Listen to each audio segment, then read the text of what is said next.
বিশ্ববিদ্যালয়গুলোতে শিবির ঘাপটি মেরেছিল, সমন্বয়করা অনেকেই শিবির করত এবং আন্দোলন করে দেশটাকে নতুন করে স্বাধীন করেছে। এখানে খারাপ কি দেখছেন আপনারা একটু বলেন তো? এখানে কি নেগেটিভ কোনো বিষয় আছে? নাই, প্রত্যেকটা বিষয়তে পজিটিভ। মিডিয়া, হলুদ সাংবাদিকরা শিবিরকে খারাপভাবে বাংলাদেশে উপস্থাপন করেছে। আপনি দেখবেন যে এলাকার মধ্যে সবচাইতে সভ্য, নম্র, ভদ্র যেই ছেলেটা মেধাবী, পড়াশোনা করে, মেয়েদের কোনো আজেবাজে নেশা নাই, তারপরে গাঁজা মদের কোনো নেশা নাই, সিগারেট স্মোকের কোনো নেশা নাই, সেই ছেলেটাকে দেখবে সে শিবির করে। বিশ্ববিদ্যালয়গুলোতে অনেক মেধাবী আছে যারা ফার্স্ট, সেকেন্ড, থার্ড হয়েছে, অথচ বিশ্ববিদ্যালয়ে টিচার হতে পারে নাই। একটা অপরাধ কি? সে শিবির করে। আবার আরেকটা কথা বলে যে শিবির যারা করে এরা তো মানুষের রং কেটেছে। কয়জনের কেটেছে আপনি দেখান তো? তো শুনেন, দাড়ি রাখার কারণে কেউ যদি কাউকে বলে যে শিবির, পাঞ্জাবি পরার কারণে কেউ যদি কাউকে বলে শিবির, টাকনোর উপরে কাপড় পরার কারণে কেউ যদি কাউকে বলে শিবির, তাহলে হাজারবার আমরা শিবির হতে রাজি আছি, কিন্তু স্বৈরাচারদের সহযোগী হতে আমরা রাজি নাই। আচ্ছা, আজকে প্রথম যে প্রশ্নটি আমরা দেখতে পাচ্ছি আমাদের কাছে করেছে জাহাঙ্গীরনগর বিশ্ববিদ্যালয় থেকে এক ভাই, অনার্স সেকেন্ড ইয়ারে পড়ছেন। তিনি লিখেছেন যে মোহতারাম, সারা বাংলাদেশের বিভিন্ন বিশ্ববিদ্যালয়ে শিবিরের ছেলেরা ঘাপটি মেরেছিল, এখন প্রকাশ্যে আসছে। আপনার কাছে আমি যে বিষয়টি জানতে চাচ্ছি যে শিবিরকে যেভাবে খারাপভাবে উপস্থাপন করা হয়েছে এবং অনেকে বিভিন্নভাবে ব্যাখ্যা করে থাকেন যে শিবির চেনার আলামত কি, উপায় কি। আপনারা ইসলামিক স্কলার কখনো ওপেন শিবিরের বৈশিষ্ট্য নিয়ে কোনো কথা বলেন না। আপনারা কি শিবিরের ব্যাপারে নেগেটিভ, বা বিশ্ববিদ্যালয়ে তারা যে গোপনে ছিল এই বিষয়টাকে আপনারা পজিটিভলি দেখেন নাকি নেগেটিভলি? কারণ ভালো কাজ করলে আবার গোপনীয়তার কি আছে? মূল পয়েন্টটা কিন্তু এখানে। অনেকদিন আগে আমি একটি আর্টিকেল পড়েছিলাম একটা ব্লগে, জবাবটা আমি পরে দিচ্ছি যে শিবির চেনার আলামত কি আর গোপনীয়তা যে অবলম্বন করেছিল এটা কি পজিটিভ নাকি নেগেটিভ। দেখেন, আমাদের পুরো জীবনের যত লেকচারগুলো আমরা থ্রো করি আপনাদের সামনে, আজাইর এখনো লেকচার পাইছেন? আজাইর এখনো কাজ নাই। আছে না যে অনেকে গান গায়, অনেকে বিভিন্ন ধরনের কমেন্ট লিখে, অনেকে স্ট্যাটাস দেয়, অনেকে পোস্ট করে, কোনো কাজ নাই কিন্তু।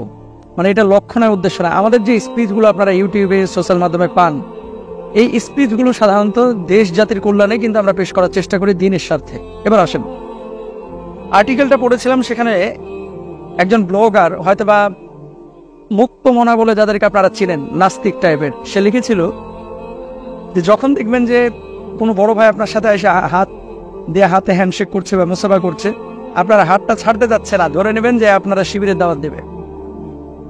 এই ব্লগার লিখেছিল। তারপরে দেখেন কয়েকটা কথা লিখেছে, যখন দেখবেন এইসব বড় ভাই কথা বলার সময় আপনার শার্টের বোতাম খোলা থাকলে লাগিয়ে দিচ্ছে, ধরে নেবেন যে আপনাকে শিবিরের দাওয়াত দেবে বা সংগঠনের দাওয়াত দেবে। যখন আপনাকে ছোটি কোনো বই অথবা ইসলামিক কোনো কন্টেন্ট লেখনে আপনার হাতে দেবে, ধরে নেবেন যে আপনাকে দাওয়াত দেবে। আচ্ছা, তারপরে এখানে লিখেছেন যে আপনার কোনো বিপদে যখন দেখবেন আবেগে উতলে উঠতেছে অথবা আপনাকে হেল্প করার সাহায্য সহযোগিতার চিন্তা করতেছে, জেনে নেবেন যে যদিও আপনাকে সাহায্য সহযোগিতা করতেছে কিন্তু পরবর্তীতে শিবিরের দাওয়াত দিবে। এই নাস্তিক, মুক্তমনা, মানে স্টুপিড এই কথাগুলো তার একটা ব্লগে লিখেছিল। আমি এই কথাগুলো বলার জন্য আপনাদেরকে আজকে আলোচনা করছি না বা প্রশ্নের জবাব দিচ্ছি না। আমি যে কথাটা বলতে চাচ্ছি, বিশ্ববিদ্যালয়গুলোতে শিবির ঘাপটি মেরেছিল, সমন্বয়করা অনেকেই শিবির করত এবং আন্দোলন করে দেশটাকে নতুন করে স্বাধীন করেছে। এখানে খারাপ কি দেখছেন আপনারা একটু বলেন তো? এখানে কি নেগেটিভ কোনো বিষয় আছে? নাই, প্রত্যেকটা বিষয়তে পজিটিভ। আচ্ছা, মিডিয়া, হলুদ সাংবাদিকরা শিবিরকে খারাপভাবে বাংলাদেশে উপস্থাপন করেছে। আপনি দেখবেন যে এলাকার মধ্যে সবচাইতে সভ্য, নম্র, ভদ্র যেই ছেলেটা মেধাবী, পড়াশোনা করে, মেয়েদের কোনো আজেবাজে নেশা নাই, তারপরে গাঁজা মদের কোনো নেশা নাই, সিগারেট স্মোকের কোনো নেশা নাই, সেই ছেলেটাকে দেখবেন সে শিবির করে। যেই ছেলেটা টাকনোর উপরে কাপড় পরে, সেই ছেলেটা দেখবেন শিবির করে। যেই ছেলেটা দেখবেন পরোপকারী, বন্যা, তারপরে বিভিন্ন ধরনের ঝড়, দুর্যোগ, এই সমস্ত সময় যে ছেলেটা সবার আগে এগিয়ে আসে, সেই ছেলেটা শিবির করে। আচ্ছা, বিশ্ববিদ্যালয়ে যে ছেলেটা মেধাবী, পড়াশোনায় ভালো, এর মধ্যে দেখবেন 50% ছেলে, এর চেয়ে তো বেশি হতে পারে, তারা শিবির করে। আসলে আমরা শিবিরের পক্ষে বিপক্ষে, যদি আপনি এই কথা সরাসরি প্রশ্ন করেন তো বিপক্ষে আসার কোনো প্রশ্ন ওঠে না। এখন যারা স্বৈরাচার তারা খারাপ বললে, তাদের দৃষ্টিতে তো তারা স্বৈরাচারের আচরণ যারা করে তারা হচ্ছে আল্লাহর ওলি, আর স্বৈরাচারদের চোখে যারা আল্লাহর ওলি তারা আল্লাহর ওলিদের চোখে আল্লাহর দুশমন। এটা হচ্ছে বাস্তবতা। কারণ কি, নাস্তিক নাস্তিককে চিনে, মুরতাদ মুরতাদকে চিনে, আর ভালো মানুষ ভালো মানুষকে চিনে। বিশ্ববিদ্যালয়গুলোতে অনেক মেধাবী আছে যারা ফার্স্ট, সেকেন্ড, থার্ড হয়েছে, অথচ বিশ্ববিদ্যালয়ে টিচার হতে পারে নাই। একটা অপরাধ কি? সে শিবির করে। আচ্ছা, শিবির করে তাই কি হয়েছে? শিবির করে তাই হয়েছেটা কি? এখন যদি আপনি বলেন যে শিবির পরে একটা ছেলে আলামত কি? আলামত তো অনেক আছে। যে শিবির করে সে নামাজ পড়ে, যে শিবির করে সে প্রেম করে না, যে শিবির করে স্মোক করে না, যে শিবির করে সে মদ গাঁজা নিয়ে টানাটানি করে না। আবার আরেকটা কথা বলে, যে শিবির যারা করে এরা তো মানুষের রং কেটেছে। কয়জনের কেটেছে আপনি দেখান তো? ও আপনাকে যখন পিটাবে আপনি প্রতিরোধ করবেন না? আপনাকে যখন রাস্তা থেকে আঘাত করবে আপনি প্রতিরোধ করবেন না? তা আপনি আঘাত করেছেন, পাল্টা আঘাত আপনাকে হয়েছে। আপনার আঘাতটা প্রকাশ করে নাই, তার আঘাতটা প্রকাশ করেছে। এভাবে নানান সময় নানানভাবে কিন্তু বিভিন্নভাবে আমাদেরকে মিস ইউজ করা হয়েছে এবং আমাদের ব্যাপারে খারাপ খারাপ নিউজগুলোকে আমাদের ভাইদের ব্যাপারে উপস্থাপন করা হয়েছে। আমি যে কথাটা বলতে চাচ্ছি শোনেন, কে জামাত করে, কে বিএনপি করে, কে ইসলামী আন্দোলন করে, এটার চাইতে বড় বিষয় হচ্ছে যে কে কোরআনের পক্ষে আছে, আল্লাহর জমিন আল্লাহর দিন কায়েমের পক্ষে আছে। যারা আল্লাহর জমিন আল্লাহর দিন কায়েমের পক্ষে আছে সে মানুষগুলো সত্যিকার অর্থে আল্লাহর প্রিয়। আলা ইন্না আউলিয়া আল্লাহ লা খাউফুন আলাইহিম ওয়া লা হুম ইয়াহজানুন। তারা আল্লাহর ওলি, তারা আল্লাহর বন্ধু, তারা আল্লাহর কাছের মানুষ। এদের কোনো ভয় নাই, এদের কোনো চিন্তা নাই।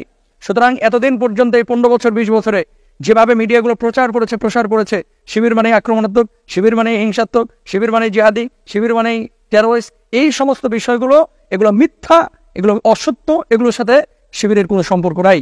তবে যে মেধাবী ছেলেটি বিশ্ববিদ্যালয়ে এতটা রেস্ট্রিকশনের মধ্যে থেকেও তারা নেতৃত্ব দিয়েছে এবং সমন্বয়কের কাজ করেছে, তারা সত্যিকার অর্থেই ট্যালেন্ট। এবং বাংলাদেশের গোয়েন্দা সংস্থা এদেরকে বড় বড় চাকরি দেওয়া উচিত, কারণ এত সহজ না বিশ্ববিদ্যালয়ে কাজ করা। 2 বছর ধরে যে রুমমেটের সাথে আছে সেই রুমমেট জানে না, তার মানে কি? শোনেন, বিশ্ববিদ্যালয়গুলোতে আমরাও তো পড়াশোনা করেছি। যখনই দেখা যায় যে হট করে একটা ছেলের পরিবর্তন হয়েছে, টাকনোর উপর কাপড় পরা শুরু করেছে, বাঁকা চোখে কিছু ছাত্ররা তাকায় থাকে যে কিরে কি জামাতে যোগ দিয়েছে কিনা, কিরে কি হিজবুত তাহরিরে যোগ দিয়েছে কিনা, কিরে হেফাজতে ইসলামে সে যোগ দিয়েছে কিনা। তো শোনেন, দাড়ি রাখার কারণে কেউ যদি কাউকে বলে যে শিবির, পাঞ্জাবি পরার কারণে কেউ যদি কাউকে বলে শিবির, টাকনোর উপরে কাপড় পরার কারণে কেউ যদি কাউকে বলে শিবির, তাহলে 1000বার আমরা শিবির হতে রাজি আছি, কিন্তু স্বৈরাচারদের সহযোগী হতে আমরা রাজি নাই। প্রিয় ভাইরা আমার, যেখান থেকে কথাটা বলার উদ্দেশ্য, পক্ষে না বিপক্ষে, অবশ্যই আমরা ভালোর পক্ষে, সত্যের পক্ষে, আমরা মিথ্যার বিপক্ষে, স্বৈরাচারদের বিপক্ষে, যারা অসত্যের পক্ষে আছে আমরা তাদের বিপক্ষে। শিবির একজন যুবককে সোনালী যুবকে পরিণত করে। অন্যান্য ছাত্র সংগঠন বাংলাদেশে যত আছে, বিশেষ করে ইসলামের সাথে যারা জড়িত, আমি অবশ্যই বলবো, আপনি যদি মানে বারবার বলতে বলেন বারবারই বলবো, যারা কোরআনের টাচে আছে, যারা হাদিসের টাচে আছে, যাদের টাইমগুলো আল্লাহকে সঁপে দিয়েছে, যাদের জবাবদিহিতা আছে। আপনি বলেন অন্যান্য দলগুলোতে কয়জনকে দাওয়াত দিয়েছে, কয়েকটা নামাজ পড়েছে, কয়দিন কোরআন পড়েছে, কয়টা হাদিস পড়েছে, মাসিক কোনো রিপোর্টের ব্যবস্থা আছে? নাই, কিন্তু এইসব ক্ষেত্রে আছে। সুতরাং যে ভালো তাকে বলতে হবে। হ্যাঁ, সমস্ত শিবিরের ছেলেরা যে একেবারে আল্লাহর ওলি আমি সেটা বলতেছি না, সমস্ত ইসলামী আন্দোলনের কর্মীরা যে আল্লাহর ওলি আমি সেটা বলতেছি না। ভালো মন্দ আসবে, কিন্তু কখনো দেখেছেন শিবিরের কোনো ছেলেকে চাঁদাবাজি করতে? যদি করে তাহলে ওই জুতা চোরের মতো, সে যে মসজিদে মুসল্লি হয়ে ঢুকেছে, মূলত সে জুতা চোর, মুসল্লির ভান ধরেছে। কোন শিবির যদি কোথাও চাঁদাবাজি করে দেখেছেন, তাহলে জানবেন যে আগে ওই স্বৈরাচারদের দল করতো অথবা অন্য দল করতো, এখন খোলস পরিবর্তন করে শিবিরের ভান করছে। মূলত শিবির না, শিবির কখনো চাঁদাবাজি করে না, শিবির কখনো অন্যায়ভাবে মানুষকে মারে না, শিবির কখনো অন্যায়ভাবে মানুষের হক নষ্ট করে না, শিবির কখনো আরেকজনকে অন্যায়ভাবে আঘাত করে না। এটাই হচ্ছে চূড়ান্ত বাস্তব কথা। শিবির মেধাবী হয়, শিবির ফার্স্ট ক্লাস ফার্স্ট হয়, তারপরে বিশ্ববিদ্যালয়ের টিচার হতে পারে না, শুধু বৈষম্যের কারণে। আল্লাহ তাআলা আমাদেরকে বোঝার তৌফিক দান করুন।